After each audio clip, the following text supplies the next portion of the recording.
बाबा जिनकर वासन ढोले है हो नाम दीवार है बाबा हाथ लगत छियो हाथे से न कहाँ रह छ बाबा हो वो अपना जगह पर रह छी देखा देखा देखा बाबा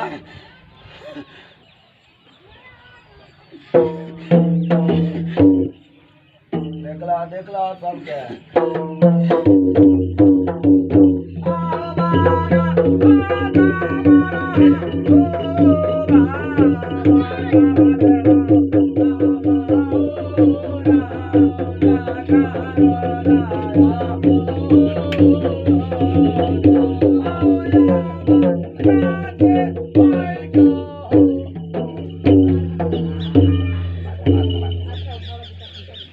मार करो सब गोटा आओ ना